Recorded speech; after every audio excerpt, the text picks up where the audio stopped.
Yeah, so USCIS says that they want to be able to obtain the social media handles or usernames for all of your accounts if you're applying to get a green card. Now, this is outrageous. USCIS wants to filter and search and scrutinize all of your social media accounts in the event that there may be something on there that they don't like. Now, this is something that's been going on for a long time through the State Department. So people who apply for visas to the United States often receive a document called a DS 5535 where they ask for social media handles and presumably look through that. And really the DS 5535 and the social media scrutiny, it's nothing more than greater ways to increase the delay. In other words, the way to slow down your case for immigration benefits. And ሰላም ጤና ይስጥልኝ ውድ ተመልካቾቻችን የምትከታተሉ ዲያስፖራ ሚዲያ ኔትወርክ ነው። ካሳሁን ይልማ ነኝ። የዛሬው ዝግጅት የሚሆነው ግሪን ካርድ ጋብቻ ቪዛ የምታመለክቱ ማህበራዊ ሚዲያዎቻችሁን በአይነ ቁራኛ ተከታተሉ ተጠንቀቁ የሚል ነው። የኢሚግሬሽን ቢሮ እነዚህ ማህበራዊ ሚዲያ ላይ ትኩረት አድርጓል። ይህንን እናያለን በዝርዝር ቀደም ሲል የተመለከታችሁት ፊት ለፊት ስክሪኑ ላይ የምታዩት ጂም ሃኪንግ ይባላል። በቺካጎ እና ሴንት ሉዊስ አካባቢ ትልቅ ጠበቃ ነው። የዚህን ጉዳይ እየተነተነ ነው። የትራምፕ አስተዳደርን የሚያወግዝባቸውን ሌሎች ተነታኔዎችን ተውና ዋናው የመጀመሪያው እቺ ፎከስ እንድታረጉ እዚህ ላይ እንድታተኩሩ የፈለኩት ምንድነው ማህበራዊ ሚዲያን በተመለከተ ይሄ የትራምፕ አስተዳደር ኤፕሪል ላይ ያወጣው አንድ እዛው ዲፓርትመንት ኦፍ ሆምላንድ ሴኩሪቲ ገጽ ላይ የሚገኝ አንድ መረጃ አለ። ምናልባት እሱን ገጽ ሁሉ ጊዜ መከታተሉ ጥቅም አለው። ይሄ የምታዩት ዲፓርትመንት ኦፍ ሆምላንድ ሴኩሪቲ DHS to begin screening alien social media activity for anti-Semitism ወይም anti-Semitism ይሄ እንዳለ ሆኖ ሌላ ደግሞ አለ አንድ የዲኤስ 5535 የሚባለው እሱ በዛው ኤምባሲ ሲሞላ ማመልከቻ ተጨማሪ መረጃ ነው። ይሄንን ስትሞሉ ስም ያመለከታችሁት የቪዛ አይነት ምናምን ይጠይቅና ታች ግን ሶሻል ሚዲያ ይላል። ያ ሶሻል ሚዲያ ሃንድላችሁን የናንተን የምትጠቀሙት ሶሻል ሚዲያ እዛ ላይ ትጽፋላችሁ ማለት ነው። እሱን ላሳያችሁ እችላለሁ ምናልባት እዚህ ጋር ስላለ ማለት ነው። ይሄ በጣም ወሳኝ ነው ለሁላችሁም ልታውቁት የሚገባ መረጃ ነው። ይሄ ወደ ኋላ ልመልሰውና እዚህ ጋር ይሄኛው ሳይሆን ይሄኛው ነው። ይሄኛው እዚህ ጋር የምትመለከቱት ሰፕሊመንታል ኩዌስችንስ ይልና ወደ ታች መጨረሻዋ ላይ እዚህ አካባቢ አለ ሶሻል ሚዲያ የሚል ምናልባት ወደ ታች ስትመለከቱ የዛን ሙሉ መረጃ ታገኛላችሁ። ሶሻል ሚዲያ ይላል መጨረሻ ላይ ሄዳችሁ ስታዩት በደንብ ይታያል። ይሄን የት ነው የምታገኙት? DS 5535 የሚል አለ። ወደ ታች ስትሄዱ ሶሻል ሚዲያ አሁን ሪሌቲቭስ ምናምን ይላል። እዚህ አሜሪካ ያሉ ካሉ እነዚህን ኢሜል ይጠይቃል። 1 2 3 ኢሜል ካለ ከዛ በኋላ please provide your unique username for websites applications if you have used create or share content ፎቶ ቪዲዮ ምናምን ኮንተንት ካላችሁ ሶሻል ሚዲያው ምን አይነት እንደሆነ ስማችሁን ወይም ሃንድላችሁን ፌስቡክ ከሆነ የፌስቡክ ሃንድላችሁን ኢንስታግራም or Snapchat or TikTok or X or Twitter የሚባለው የነሱን ሃንድል ማቅረብ አለባችሁ። ስለዚህ እነዚህ ነገሮች ከመጡ እንግዲህ አሁን በቅርብ የወጣ ህግ ቢሆንም ዋናው ምንድነው ይሄ ለግሪን ካርድ አመልካች ወይም እዚህ ሀገር ለመምጣት በትዳርም በእጮኝነትም ለመምጣት የሚጥረው እና እዚህ ለመኖር የሚፈልገው ህልመኛም ወይም እዚያ ሆኖ ግሪን ካርዱን የሚጠይቀው ብቻ ሳይሆን ቪዛ ለጉብኝት የሚመጣ ቱሪስት ቪዛ ለኤፍ1 H1B የሚባለው ቪዛ የሥራ ቪዛ የጋብቻ ቪዛ እነዚህ ብዙ አይነት ማንኛውም ወደ አሜሪካ ሊያመጡ የሚችሉ ኦፖርቹኒቲ የሚሰጡ ከሆነ ሃንድላችሁ ይታያል፣ ሶሻል ሚዲያችሁ ይበረበራል። አሜሪካ የነጻነት ሀገር ናት፣ ማንንም የመቃወም የመደገፍ መብት አለኝ የሚባልበት ሀገር ነበር። ከ9/11 ወዲህ ግን ነገሮች ተቀይረው ነበር። አሁን ደግሞ ያንን እያስታወሱ ነው። በ9/11 ጊዜ ተማሪ ሆነው የመጡ ናቸው አውሮፕላኑን እነዛን ትዊን ታወሮችን ወርልድ ትሬድ ሴንተር የተመታው ዲሲ አካባቢ እነዚህ ሁሉ የሆኑት። እንደውም አንዱ ተማሪ በወቅቱ ሳውዲ ነው ያለው፣ አሜሪካ ልትይዘው ይገባል ተብሏል። ሳውዲ የለበትም ብትልም በደንብ ዲዛይንድ ነው፣ ከሳውዲ መንግስት ጋር ሁሉ የተሳሰረ ነው የሚል መረጃ ወጥቷል። በወቅቱ ወጣቱ ተማሪ ነበረው ቪዲዮ ሲቀርጽ ያንን ጥቃት የሚደርስባቸውን ቦታዎች በዝርዝር ሲጠይቅ ሄዶ ህንፃው ጋር ዲሲ አካባቢ ያንን መረጃዎች ሲጠይቅ ራሱን የቀረጻቸው ቪዲዮዎች አሉ። ብዙ ዶክመንቶች ተገኝተዋል። ያ በምርመራ ሂደት እንዴት ኤፍቢአይ ይህንን ዶክመንቶች ያንን ለሚከታተለው በርካታ ኤጀንቶች አሉ የ9/11 ጉዳይ የሚመረምሩ። አሁን ከዛ ስራ ሁሉ ውጭ የሆኑ ሰዎች በዚህ ላይ አስተያየት እየሰጡ ነው። እንዴት ይሄ ዶክመንት ተደበቀ? እስካሁን የሳውዲ መንግስትን ለመከላከል የሚፈልግ ኤጀንት ነበረ ውስጣችን የሚል ድምዳሜ ተደርሷል። ሰውየው ሳውዲ አረቢያ ነው የሚገኘው። አናዚህ አሜሪካ የሚጠሏት ሰዎች አሉ፣ በፖለቲካ በመንግስቱን ማለት ነው። አገሪቷን የሚወዱ መንግስቱን የሚጠሉ አሉ፣ አገሪቷንም የሚጠሉ አሉ። የሚጠሏት ከሆነ እዚህ ሀገር መምጣት የለባቸውም፣ ጠላታችንን እዚያ ማስቀመጥ የለብንም የሚል ነው። እዚህ ሀገር አሜሪካ ተቀምጠው አሜሪካንን የሚጠሉ ሰዎች አሉ።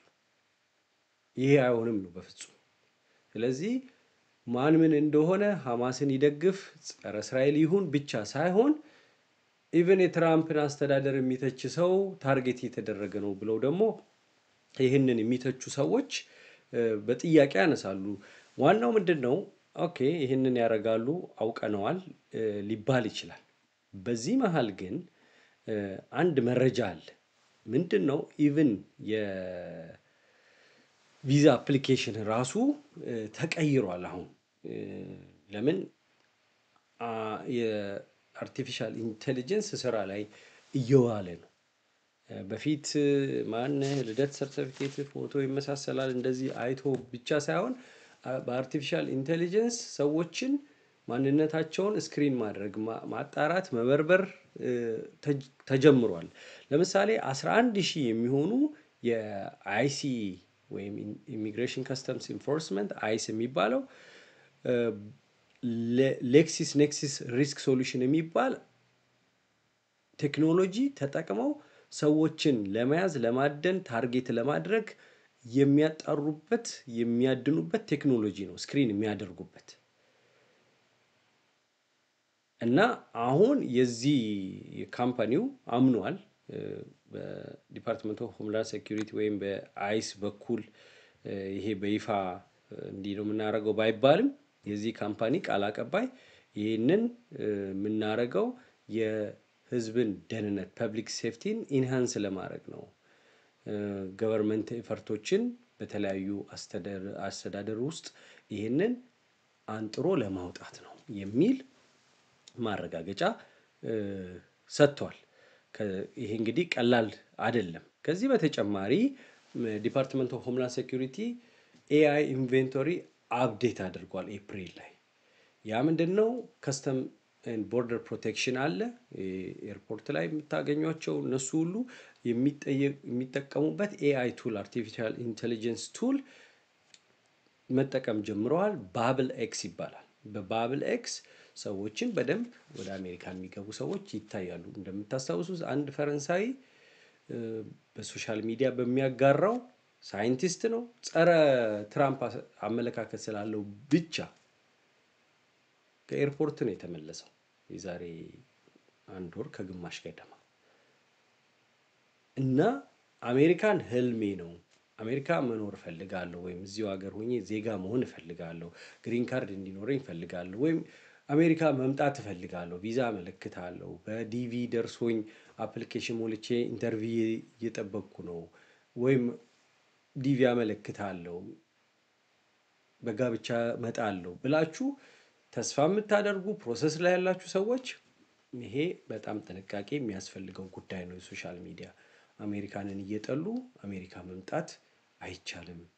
ይሄ ብቻ አይደለም። ይሄንን የሚተቹ እንደ ሴንተር ፎር ዲሞክራሲ ኤንድ ቴክኖሎጂ የተባለ ድርጅት ይህን የትራምፕ አስተዳደር እርምጃ ተቃውሟል። ምክንያቱም አፈና ነው፣ ግለሰቦችን መብት የጣሰ ነው፣ ፈርስት አሜንድመንትን የጣሰ ነው፣ የመናገር ነፃነትን የመጻፍ ነፃነትን የሚያፍን ነው፣ አፈና ነው፣ አምባገነናዊ አካሄድ ነው ተብሎ ይህንን ለዜጎች የሚሰጠው መብት መንፈግ ነው ብለው የተቃወሙት ነው። ለምን ትራምፕን ራሱ የሚቃወሙ ሰዎች እየተያዙበት ነው የሚል ነው። ተማሪዎች ለምሳሌ ኤፍ1 ቪዛ የመጡ ትራምፕን ሐማስን መደገፍ ሳይሆን እስራኤልን መቃወምና ትራምፕ አስተዳደርን ስለተቃወሙ ብቻ እየተያዙና ከሀገር እንዲባረሩ እየተደረገ ነው። በተለያየ መልኩ ትናንት የሚያሳዩዋችሁ ቪዲዮ አለ። ብዙ ጉዳዮች ላይ ዲሞክራቶች ዲፓርትመንት ኦፍ ሆምላንድ ሴኩሪቲ ሴክሬታሪዋን ክሪስቲ ኖምን እንዴት እንዳፋጠጡ አይታችኋል። ግን አጠቃላይ ይሄ ነገር ስላለ አሁን የነሱ መጨቃጨቅ መፋጠጥ ለምስኪኑ እዚህ ሀገር ለሚመጣው ወይም እዚህ ሀገር ሆኖ ስታተሱን ለመቀየር ግሪን ካርድ ለማግኘት እና ዜጋ ለመሆን የሚፈልግ ሰው ሁሉ ነገሮች ላይ ጥንቃቄ ማድረግ አለበት። ምክንያቱም ያ ትርፍ ነው። ህግ አውጪዎች ህግ ሎ ኢንፎርስ የሚያደርጉ ወይም በኮንግረስ ደረጃ በሴኔት ደረጃ ያሉ ሰዎች ፖለቲሽያኖች ይከራከሩ፣ እነሱ ፓወሩ ስላላቸው። ስደተኛው መብቱን ለማስከበር የህግ ክፍሎችን ትክክለኛ ሰዎችን ሄዶ ያማክራል እንጂ እነዛ ፓወር ላይ ያሉ ሰዎችን ኮንፍሮንት የሚያደርግበት አቅም የለውም። ሲቲዝን የሆነው ይችላል። በተረፈ ሌላው ግሪን ካርድ ያለው ከድንጋይ ጋር ሄዶ እንደመላተም ነው። ስለዚህ የፈለገውን ዓላማ ለማሳካት ምን እየተካሄደ ነው፣ ምን ጥንቃቄ ማድረግ አለብኝ የሚል ነው። መፍራት ሳይሆን እነዚህ ነገሮች በትክክል ማከናወን ነው። ማህበራዊ ሚዲያ ቲክቶክ፣ ስናፕቻት፣ ፌስቡክ፣ ኢንስታግራም፣ ኤክስ ኦር ትዊተር ሁሉም ማህበራዊ ሚዲያ የምትጠቀሙ ሰዎች ጥንቃቄ ያደርጉ። ምክንያቱም አርቲፊሻል ኢንተለጀንስ በቀላሉ እናንተ የምትጽፉትን የጻፋችሁትን ወደ ኋላ ሄዶ ከ3 አመት ከ4 አመት በፊት ሁሉ ሄዶ ሊጽፍ ይችላል፣ ሊያወጣው ይችላል የጻፋችሁትን። እስራኤልን መቃወም ኃጢአት አይደለም። ለምን ይሆናል? ለምን ሰው ይገደላል ማለት ግን ስደተኛ ናችሁ እንዲህ የምትሉ ሰዎች ፕሮ ሐማስ ናችሁ፣ የሽብርተኛ ቡድን ደጋፊ ናችሁ የሚያስብል ትርጉም የሚያሰጠው ከሆነ ያ ለእናንተ ህይወት አይሰጥም።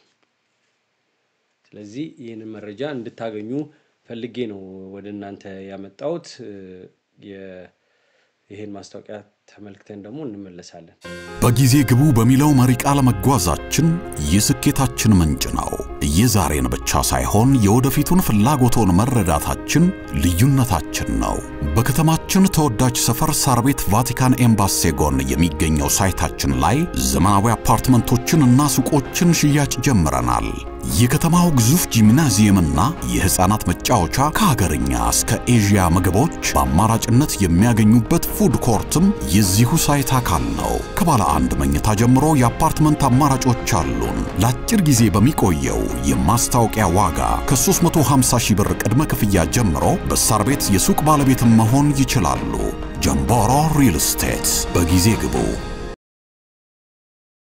So they've had such success grinding the State Department to a halt. Now they think they can grind USCIS to a halt. And how do they do that? Well, they just ask everybody for every social media handle that they have. So then they can say, oh, it's going to take us an extra month or two to review all your social media to make sure there's nothing in there of you criticizing President Trump or being anti-Semitic. Now, this idea that the reason they're checking social media for anti-Semitism is an absolute joke.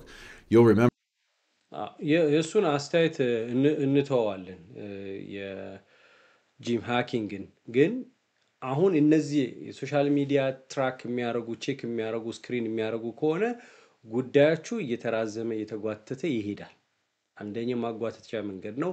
ባለፈውም እንደገለጽኩት የተለያዩ በሆምላንድ ሴኩሪቲ ውስጥ ያሉ ሰራተኞች መቀነስ፣ በጀት ሁሉ በተለያዩ ቦታዎች መቀነስ ቆይታውን ይጨምረዋል ቅጥርም ደግሞ አለመኖር ሰው መልቀቅ ብቻ ሳይሆን ቅጥር አለመኖር ኬዞች ላይ መጓተት ይፈጠራል እኔ ማቃቸው አግብተው 3-4 አመት ሆኗቸዋል እስካሁን እየተጠበቁ ነው ኢትዮጵያ ያሉ ሰዎች ውጪ ያሉ ሰዎች እዚህም ሀገር አመልክተው ግሪን ካርድ ያ ኤምፕሎይመንት አውቶራይዜሽን ወይም የሥራ ፈቃድ የሚባለውን ይዘው እየሰሩ ግን ግሪን ካርዱ እየተጠበቁ ያሉ ሰዎች አሉ አፕሩቭ ተብለው ደግሞ ባለፈው ካያችሁ እንደገና ቼክ እናረጋለን በደንብ ስክሪን መደረግ አለበት ተብሎ እንደገና መቆሙ ይታወሳል በዚህ መሃል እንግዲህ ግሪን ካርዱ የመጣለት ሰው በጣም እድለኛ ነው ግሪን ካርድ ደግሞ ተይዞ ጥንቃቄ መደረግ አለበት ለምሳሌ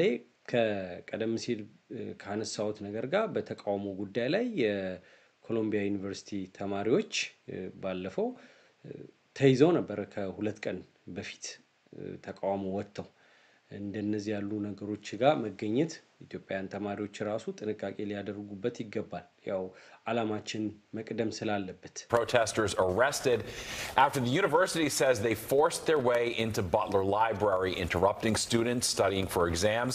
The mayor's office saying Columbia asked the NYPD to remove the demonstrators. Of course, this brings back memories of last spring's protests on campus at Columbia. Fox 8's Linda Schmidt covered those extensively and is back out live at Columbia tonight with the latest on these protests and the arrests that have been made. Linda. That's right, and here we go again. First of all, good evening to both of you. The NYPD telling me tonight that at least 75 protesters were arrested here tonight. Now, the acting president of Columbia University saying she had no choice but to call in the NYPD because the takeover here at Butler Library, right here behind me, one of the rooms, it got violent. And the university believes that many of the people in that group, many of those people are not even students. 75 ሰው ታስረዋል ኮሎምቢያ ዩኒቨርሲቲ የዛሬ አመት ነበር ትልቁ ተቃውሞ የነበረው እንደምታውቁት በርካታ ሰዎች በዛ ምክንያት አሁን ትራምፕ ከፕሬዝዳንት ከሆኑ በኋላ እርምጃ ተወስዶባቸው ታስረዋል ኮሎምቢያ ዩኒቨርሲቲ ብቻ ሳይሆን በተለያዩ ዩኒቨርሲቲዎች ያሉ ፕሮ ፓለስታይን የፍልስጤም ደጋፊ ወይም ጸረ እስራኤል መንግስት የሆኑ ለስር ተዳርገዋል አሁን አንደኛ አመቱ ምክንያት በማድረግ ነው እነዚህ ተማሪዎች የወጡት ተማሪዎች ብቻ አይደሉም ሌሎችም ከተማሪ ውጪ የነበሩ ሰዎች ነበሩ ተቃውሞ ላይ የሚል ነው ተማሪዎቹ በትለር ላይብራሪ የሚባል አለ ኮሎምቢያ ዩኒቨርሲቲ እሱን ለመሰብረው ለመግባት ሲጥሩ ራሱ ዩኒቨርሲቲው ነው ፖሊስ ኒውዮርክ ፖሊስ ዲፓርትመንትን NYPDን የጠራባቸው ከዚህ በፊት ዩኒቨርሲቲ በተቃውሞ ፖሊስ ጠርቶ አያውቅም ይሄ እንግዲህ ቫዮለንት ነው ነውጥ ፈጥሯል የሚል ነው አሁን በዚህ መካከል የተያዘ ተማሪ አቃ ሁሉ ነገሩ ጨለመ ማለት ነው ትምህርት መጥቶ እዚህ ሀገር ላይ እንዲህ አይነት ውስጥ መሳተፍ ዋጋ የሚያስከፍል ነው በፊት ፍሪደም ነው ተብሎ ብዙ ነገር ይደረግ ነበር አሁን አያዋጣም ስለዚህ የኢትዮጵያ ተማሪዎች በእያላችሁበት ጥንቃቄ ማድረግ አለባችሁ ኢቭን የምትሉትን ሰው ሁሉ ጭምር ዓላማው ትምህርት ስለሆነ ጓደኛችሁን ወይም የጓደኛችሁን ፖለቲካዊ ዓላማ ልትደግፉ ትችላላችሁ ኢንቮልቭ ካረጋችሁ ግን ያበቃል የቱ ነው ጓደኛችሁ ብላችሁ ለሌላ ሀገር ፖለቲካዊ እንቅስቃሴ ብላችሁ የምትከፍሉት ዋጋ ህይወታችሁ ላይ ምን ይጨምራል ምን ይቀንሳል የሚለውን እናንተ አስቡበት መረጃው ግን ይሄ ነው ስለዚህ ኢትዮጵያም ሆናችሁ የትም ሀገር ሆናችሁ ወደ አሜሪካ ለመምጣት አሜሪካውም ውስጥ ሆናችሁ ስታተሳችሁን አጀስት ለማድረግ የምትፈልጉ ሰዎች ቢ ኬርፉል ተጠንቀቁ ማህበራዊ ሚዲያችሁ በአርቲፊሻል ኢንተለጀንስ ይበረበራል ይጣራል በፊት የጻፋችሁት ያንጸባረቃችሁት ሐሳብ ሁሉ ይወጣል በማንም ቋንቋ ጻፉት አርቲፊሻል ኢንተለጀንሱ ሂንት ከሰጠ ኮንፈርሜሽን ስለዛ ሰው ያን ቋንቋ ደግሞ የሚናገር ተርጉም ተብሎ ይቀርብለታል ኢንተርፕሪቴሽን ትርጉም ስራ ላይ ያሉ የሚከፈላቸው ብዙ ኢትዮጵያውያን አሉ አሜሪካ ውስጥ መስሪያ ቤቱ ለፈለገው ዓላማን ለማስፈጸም ይከፍላል እና በያላችሁበት ይሄንን የምትሰሙ ኢትዮጵያውያን ቪዛ ለማግኘት አሜሪካንን ለመጎብኘት ግሪን ካርድ ለማግኘት በጋብቻ በእጮኝነት ለትምህርት ለስራ መምጣት የምትፈልጉ ማህበራዊ ሚዲያችሁን በጥንቃቄ ምሩ ከዚህ በፊት ራሱ ያንጸባረቃችሁት ነገር ካለ ብታጠፉት ይመረጣል ሐሳባችሁን እንኳን ባትቀይሩ ለማለት ወዳለው መልካም ቅዳሜና እሁድ ካሳሁን ይልማ ነኝ መረጃው ጠቃሚ ነው ብዬ አምናለሁ በ5126774634 ላይ መልእክታችሁን በድምጽና በቴክስት ላኩልን ቴሌግራም ማለው 6463263147 ፈቃደኛ የሆናችሁ ሚዲያውን ለመርዳት በዛ ስልክ ቁጥር ካሻፕ እና ዜል አለው በሚዲያ ቁሳቁስ በካሜራና ሌሎችም በሌንስ መርዳት የምትፈልጉ በዚሁ ስልክ ቁጥር ላይ ልታገኙ ትችላላችሁ ካሳሁን ይልማ ነኝ በድጋሚ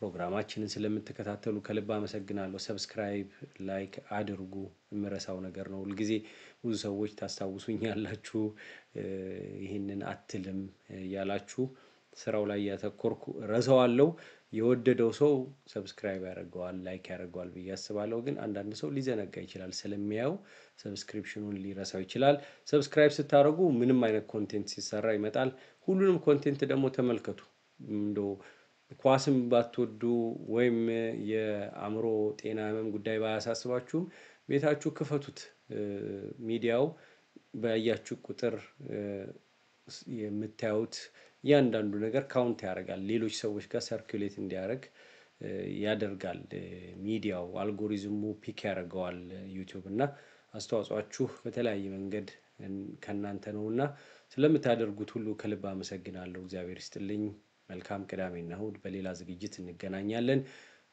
ማክሰኞ ጠበቃ ኢሚግሬሽን ኦፊሰር አግኝቻለሁ ኢንተርቪው አደርጋለሁ ማክሰኞ ጠብቁን በጉጉት ሰኞ ደግሞ በተለይ አሜሪካ ውስጥ እየኖራችሁ የገንዘብ ጉዳይ የመታለል ጉዳይ በተለያየ መልኩ የሚፈጸምባችሁ ሰዎች ባለሙያ ኢትዮጵያን መመከር አለባቸው የት እንደሚሄዱ ያቁም ገንዘባቸውን ሐሳባቸውን ሁሉ ነገራቸውን የሚበሏቸው የሚያሳስቷቸው ኢትዮጵያዊ ሆነው ኢትዮጵያዊ ላይ የጨከኑ ሰዎች አሉ እነዚህ ነገሮች በደንብ ማወቅ አለባቸው የሚል አንድ ባለሙያ ደግሞ ሰኞ ይዤላችሁ መጣለሁ የተለያዩ ፕሮግራሞች ስላሉ አበረታቱን ከጎናችሁ ነው የፕሮግራም ጥቆማ ማድረግ ትችላላችሁ ዲያስፖራ ሚዲያ ኔትወርክ የናንተው ነው የናንተው ድምጽ ይሆናል ፐርፐዙ ኮሚኒቲውን ሰርቭ ማድረግ ነው ከሀገር ቤትም መረጃዎች የሚቀርቡበት ሁኔታዎች ለማመቻቸት እየመኮርኩ ነው